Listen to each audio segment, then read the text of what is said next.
Rabale police Navi Mumbai police आयुक्तालयाच्या हद्दीत Rabale police station येथे दिनांक 24/4/2026 रोजी एक मनुष्य मिसिंग दाखल होती। यामध्ये बळीराम सूर्यनाथ कुशवा वय वर्षे 50 वर्षे राहणार यादव नगर हा मिसिंग व्यक्ती होता। सदरची मिसिंग ही या इसमाच्या भावाने दाखल केली होती। त्या अनुषंगाने रबाळे पोलिसांनी तपास सुरू केला। तपासामध्ये असं दिसून आले की ही मिसिंग जी आहे व्यक्ती ती ॲक्च्युली 9 ऑगस्ट 2025 पासूनच मिसिंग आहे आणि त्यामध्ये तिच्या पत्नीने अद्याप मिसिंग दाखल केली नव्हती आणि ही मिसिंग भावाने दाखल केलेली आहे। त्यामुळे या शंकेच्या अनुषंगाने रबाळे पोलिसांनी तपास सुरू केला। तांत्रिक विश्लेषणाच्या आधारे तपास सुरू केला आणि रबाळे पोलिसांना असा निष्कर्ष प्राप्त आला की या जो मिसिंग व्यक्ती आहे त्या मिसिंग व्यक्तीच्या पत्नीचे एका राहुल दशरथ प्रजापती या व्यक्तीच्या ती संपर्कात आहे वारंवार आणि त्याचे अनैतिक संबंध असल्याचे निष्कर्ष प्राप्त झाला। त्या अनुषंगाने त्या दोघांकडेही तपास सुरू केला आणि तपासाअंती असं निष्पन्न झालं किंवा अशी कबुली मिळाली त्यांची की ह्या दोघांच्या प्रेमाच्या आड तिचा नवरा येऊ नये म्हणून त्याने तिच्या नवऱ्याचा खून करण्याचा कट रचला आणि दिनांक 8 ऑगस्ट 2025 च्या रात्री ते 9 ऑगस्ट 2025 च्या पहाटेच्या दरम्यान तिने या प्रियकराला बोलवून तिच्या नवऱ्याचा या दोघांनी खून केला आणि त्या मृतदेहाचे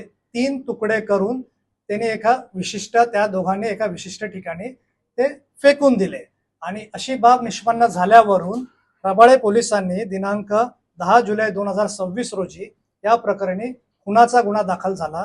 तो CR नंबर 263/2026 भारतीय न्याय संहिता 103(1), 238 व 3(5) अन्वये रजिस्टर झाला आणि आता या गुन्ह्याचा तपास रबाळे पोलीस पुढे करत आहेत। आरोपी यांना दिनांक 10 जुलै 2026 रोजी अरेस्ट करण्यात आलेले आहे आणि ते दोघेही आरोपी सध्या पोलीस कोठडीत आहे। रबाळे पोलीस त्यांच्याकडे अधिकचा तपास करत आहे आणि अधिकचे पुरावे प्राप्त करीत आहेत। ऍक्च्युअली तपास चालू आहे। तपासाधीन काही बाबी असल्यामुळे याबाबत काही डिस्क्लोज करता येत नाही। या प्रकरणी हत्या झालेली आहे आणि ती आता ह्या प्रकरणी अजून आरोपी कस्टडीत असल्यामुळे त्यांच्याकडे ह्या सर्व बाबींचा उलगडा करण्याचे आणि पुरावा प्राप्त करण्याचं काम चालू आहे। तर या प्रकरणी सर्व पुरावे प्राप्त झाल्यावर मग ते डिस्क्लोज दिलेली आहे। 11 महिन्यापूर्वी याची हत्या झाली होती, परंतु मैताच्या भावाने ही फिर्याद दिलेली आहे। मैताच्या पत्नीने मिसिंगची तक्रार दाखल केली नव्हती। तर या प्रकरणी आता खुनाचा गुन्हा दाखल झाला असल्यामुळे हा आता उशीर झाला, त्याच्यामध्ये काय बाबी आहेत ह्या सर्व गोष्टींचा उलगडा इन्व्हेस्टिगेशन मध्ये होईल। याच्यामध्ये मिसिंगची तक्रार दाखल आहे 24/4/2026 आणि त्या अनुषंगाने मग आपण तपास सुरू केला होता।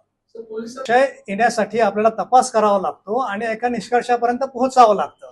मग त्या निष्कर्षापर्यंत पोहोचल्यानंतर त्यामध्ये मग बाकी पुढच्या बाबी करून ह्या सगळ्या पुरावे थोडेसे प्राप्त करून प्राथमिक पुरावे प्राप्त करून आपण ह्या निष्कर्षाला आलेलो। ती तपासाधीन असल्यामुळे आता सध्या मला ह्या बाबीवर बोलता येणार नाही, परंतु पोलिसांनी खात्री करून म्हणजे या प्रकरणी गुन्हा केला। खुनाचा कट रचणे आणि खुनाच्या एक्झिक्युशन करणे ह्या बाबी सगळ्या तपासाधीन आहेत, त्यामुळे ते मला आता सांगता येणार नाही। तपास चालू आहे।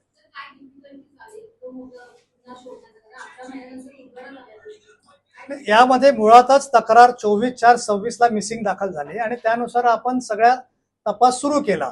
तांत्रिक विश्लेषण असेल, साक्षीदारांकडे घटनास्थळावर साक्षीदारांकडे विचारपूस, हे सगळं करत करत करत आपण फायनल कन्क्लुजनवर आल्यावर आणि कबुली मिळाल्यावर आपण तो गुन्हा दाखल केलेला भाग असल्यामुळे आपण त्याबाबत तपास चालू आहे। सर, 2 आरोपींचे मी तुम्हाला तेच सांगतोय की हे सगळे इन्व्हेस्टिगेशन मध्ये चालू असल्यामुळे इन्व्हेस्टिगेशनच्या बाबी मला आता डिस्क्लोज करता येणार नाही। हे पण आपण पुरावे नष्ट करण्याचे कलम लावलेले आहेत। आता त्यानुसार पुरावे गोळा करायचे काम आहे ना, हे आपलं चालू आहे। एकंदरीत तपास पूर्ण तपासाधीन आहे आणि लवकरच आपण यामध्ये जास्त पुरावे गोळा करू। मैताला ती बायको आहे जी आरोपी आहे आणि त्यांना 2 मुले आहेत। घटनेच्या दिवशी ही मुलं देखील त्या बाईच्या बहिणीकडे म्हणजे मावशीकडे गेल्याचे तपासात दिसून आलेले आहे। तो रिक्षा चालक आहे तोच राहुल दशरथ प्रजापती म्हणून आरोपी क्रमांक 2 आहे। त्याला आपण अटक केलेली आहे आणि तो सध्या पोलीस कोठडीत आहे. अधिकचा तपास चालू आहे. आहेत ज्या तपासाधीन आहेत आणि या सगळ्या ह्या गोष्टीचा तपास सुरू आहे. आपल्याला प्रेस नोट दिलेली आहे